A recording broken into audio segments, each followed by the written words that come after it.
deux grands chidushim sur Purim. Et je veux vous rentrer avec ça en tête à Purim parce que c'est hyper important. Et bien vous allez vivre Purim très différemment. Je sais que Purim, quand on parle de Purim, on parle fête, déguisement, boisson, les copains, on mange bien, c'est top.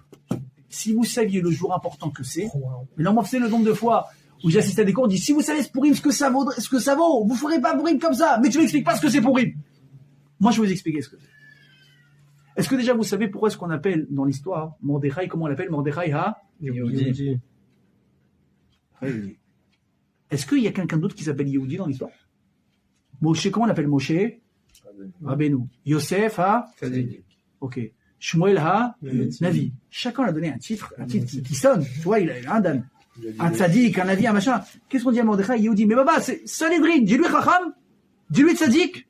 Dis-lui, je sais pas, un voyant. Pourquoi Yehudi?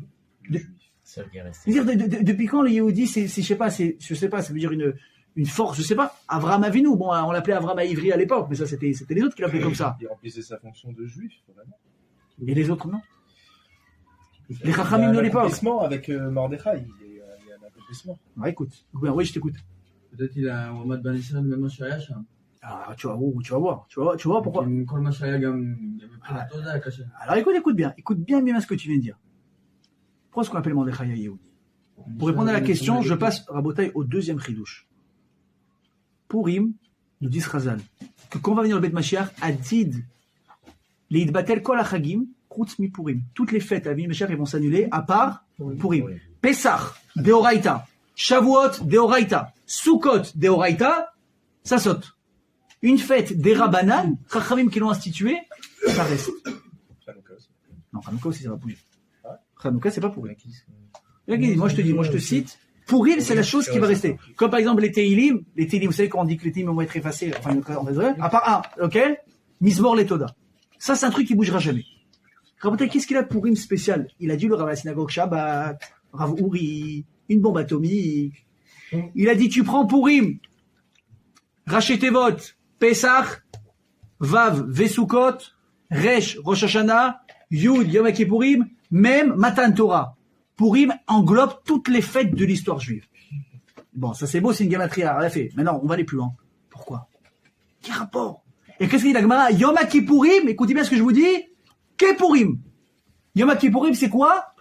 Comme Purim. C'est pas Purim. Comme ça se rapproche de, mais même Yom Kippour n'arrive pas au niveau de quoi? De Purim. Qu'est-ce qui se passe à Purim? Qu'est-ce qui se passe à Purim? Vous savez qu'est-ce qui se passait à Yom Kippour, à Botaï? Yom Kippour, quel était le moment le plus critique de Kippour? Quand le Kohen Gadol, il rentrait, on a fait un shiur là-dessus. Il faisait les kétorettes. Comment il faisait les kétorettes, vous savez? Vous savez comment il faisait les kétorettes? C'était très compliqué. Il y avait 12. Écoute, il rentrait avec une pelle très lourde, en or, en argent, pas pendant, une pelle, dans laquelle il mettait des braises, qui prenaient du Beth Amikdash des corbanotes. Ça alourdissait, il devait rentrer comme ça. Il mettait la pelle ici, parce que ses mains en avaient besoin pour autre chose. Il avait ici les encens. Quand il rentrait au Kadesh HaKodashim, qu'est-ce qu'il faisait comme ça? Ah, il mettait les kétorettes. Mais il pochait l'âme, qu'est-ce que tu galères? Rentre. Ou avant de rentrer, prends la pelle, tu poses, tu mets les kétorettes, tu rentres comme ça. Les tzedouki, vous savez que les tzedouki aujourd'hui, quand on parle de tzedouki, on a l'impression que c'est rien. Les tzedouki, à l'époque, c'était des gens qui ne croyaient qu'en la Torah écrite, pas la Torah orale. Ils étaient tellement influents, tu vois, c'est des influenceurs un peu d'aujourd'hui, si tu veux, qu'ils arrivaient à tourner la tête des Ham Israël sur beaucoup de mitzvot qu'il fallait pas faire. Et eux, ils disaient quoi? Bah, pitom. Le Kohen Gadol, c'est pas comme ça qu'il rentre. Il rentre, il met les encens et il rentre avec parce qu'il fallait que le Kohen Gadol, il rentre avec la fumée directement au Kodesh HaKodashim. Et Chacham, il crie, il dit non, c'est pas comme ça! Ça change quoi? Comme ça ou comme ça, il rentre, il le met avant, il le met après, tu as rentré, tu as fait les kétorettes. Rabotai, le message, il est énorme. Quand tu vas inviter quelqu'un chez toi, de très important, qu'est-ce qui va se passer déjà 2 jours après? Ta femme, dans le meilleur des cas, elle dort pas. 2 jours avant. Oui, minimum 2 jours avant. 2 jours avant. En général, toi aussi, tu dors pas. Parce que si elle dort pas, tu dors pas. Si elle est stressée, tu vas te stresser 3 fois plus qu'elle va te stresser. Il va venir, il faut que tout soit nickel, t'as acheté les nouveaux sets de verre, t'as acheté la table. Imagine, tu reçois vraiment quelqu'un de trachou. Elle va cuisiner pendant 1 semaine, elle va commander des trucs. Malachatz, attends qu'il arrive, et tu commences à cuisiner. T'es malade ou quoi? Il faut que quand le mec il vient, quoi, tout soit prêt. Ça se fait pas de cuisiner devant lui, je peux pas faire ça. Il va voir les trucs sales et tout. En général, quand il arrive, elle est déjà maquillée nickel, la cuisine elle est nickel. Maintenant, tu vois, elle a payé 10 esclaves. Et son mari, c'est 9 enfants. Ouais. Il n'y en a pas un qui sort tant que ça brille pas. Mais non, elle paraît que tout est nickel. Mais pourquoi? Parce que ça se fait pas. Je fais pas ma popote devant lui. Il faut que quand il vient, lui, tout soit nickel. Aval, quand est-ce qu'une personne va pouvoir préparer un repas pour quelqu'un sans aucun problème devant lui? Quand c'est quelqu'un qui est très très très proche de toi. Quand un mari rentre du travail, évidemment qu'il préfère trouver déjà le repas tout prêt. Mais s'ils sont rentrés ensemble, il n'y a pas eu le temps. Ah ben, dire chérie, bouge pas, je te prépare un repas. Il la voit éplucher les patates. Il la voit, tac, tac, tac, la vaisselle qui commence à monter. Pourquoi on se sent pas mal à l'aise? Ben, c'est une proximité tellement grande qu'il n'y a pas de gêne. Tu me vois faire comment je fais les choses. Les Chachamim, ils criaient. Ils disaient, Vadaï, Kolel Gadol, c'est comme ça qu'il fait au Beth Amikdash. D'abord, il rentre avec les braises brûlantes. Les encens ne sont pas encore posés. Et devant Hachem, quelque part, il va faire le maassé de quoi? De faire les kétorés, de préparer devant lui. Pourquoi? On est tellement proche avec Akadosh Baruch Hu. On est comme un mari et une femme. On se gêne pas l'un envers l'autre. Rabotak, si ça, c'est Yom Kippourim. Comment a dit, si Yom Kippourim, on l'a prouvé au monde entier. Que Bnei Israël et Akadosh Baruch Hu, c'est comme un mari et une femme, la proximité qu'on a avec lui. Kippour, c'est presque comme Pourim. La proximité qu'on a avec Akadosh Baruch Hu ce jour-là. Elle est encore plus grande que Yom Kippour. Sauf que là, il n'y a pas besoin de jeûner. On jeûne avant, mais pas le jour de Pourim. Zécher le jeûne que Esther elle avait fait, etc. On jeûne pas. On mange, on boit, on se déguise, on est heureux, on se fait des cadeaux. Mais le principal rabotage, c'est quoi? Ne passez pas à côté de l'essentiel. Pourim, ça englobe toutes les fêtes. C'est plus fort que toutes les fêtes. C'est plus fort que Yom Kippour. Parce que ce jour-là, ici, que je me roule, Kol HaMoshit Yad, Notimlo. C'est celui qui tend sa main. C'est quoi quelqu'un qui tend la main? Quelqu'un, il est deux mains d'heure. Quelqu'un qui dit, donnez-moi une pièce. D'ailleurs, c'est vrai qu'on dit que le jour de Pourim rabotage, c'est très important. Kol HaMoshit Yad, Notimlo. Vous passez dans la rue. Vous voyez des gens, tzedaka, gmar, ta.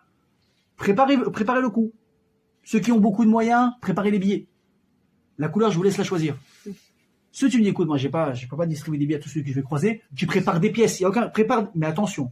Kol HaMoshit, notez même un shekel. Donne-lui un shekel. Un shekel, tu lui donnes, mais tu as donné. Le jour, il te dit, si toi, tu donnes à celui qui te tend la main, toi, tu vas tendre la main le jour de Pourim, ce que tu demandes, Kimat Batouar chez tes kabel. Presque sûr que tu vas recevoir. Rabotai, ça c'est que à Pourim. Et je vous donne encore un conseil. Une fois, moi je vous donne des anagotes que moi je fais. C'est peut-être des fois difficile à faire, mais ça vaut le coup. Quand on sait qu'il y a des moments comme ça, inratables et uniques dans l'année qui arrivent, il faut être préparé. Il faut être intelligent. Tu veux faire des bonnes choses à Pourim, n'attends pas la dernière minute pour dire « Ah mais j'ai pas eu le temps ». Par exemple, Pourim, c'est 24 heures, n'est-ce pas? Cette année, ça commence Motsai Shabbat et ça va durer jusqu'à dimanche soir. Alors la journée, c'est très compliqué de faire beaucoup de choses. On se lève, Tfila, Megillah, tu rentres à la maison, tu te déguises, tu te prépares, ta femme avait écouté les Megillah, toi tu gardes les gosses, compagnie, tu déguises les enfants, Mishlach à ta droite, Mishlach à ta gauche, tu as attendu pour le Mishté, tu commences à boire, la journée elle est passée. Ça fait mincha, j'espère pour vous. Rabotai, la force des Teilim. La force des Teilim, on en a parlé une fois dans un cours, c'est directement relié au Kisei HaKavod, au trône céleste. Essayez de lire des Teilim à Pourim.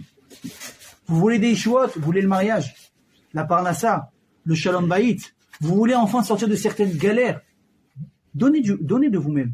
Ah mais j'ai pas le temps le jour de Pourim, Rabotai, Motsei Shabbat, vous allez rentrer de la synagogue. Maximum, j'ai entendu toutes les synagogues, ils ont dit la même chose. On attend Motsei Shabbat qui sort vers 6h15, 6h20, une petite demi-heure après, Mikra de Megillah, à 8h, à tout casser, vous êtes à la maison. À 8h, vous avez dormi 3 heures Shabbat après-midi. Qu'est-ce que tu fais à 8h?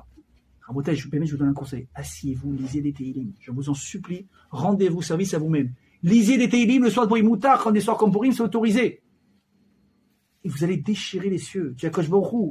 Je suis pas un tzaddik.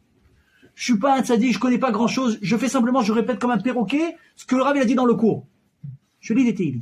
Voilà. Et quoi, Akadosh Baruch Hu, je tends la main, tu dois me donner. Voilà, je te demande s'il te plaît. J'ai pas l'habitude de faire. Mais ce soir, c'est Pourim. Je me le Shalom Bayit. Aide-moi à ce que moi je comprenne mieux ma femme.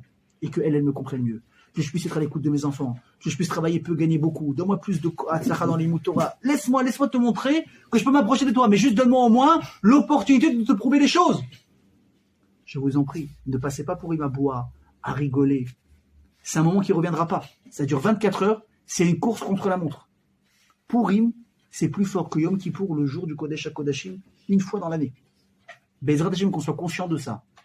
Que Bezrat Hashem, on aura grâce à cette prise de conscience, qu'est-ce que ça représente pour lui? Des Yeshuot, et que Bezrat Hashem, que je vous envoie la Gelo Shlema, Amen, Kenye Ratzon. Amen.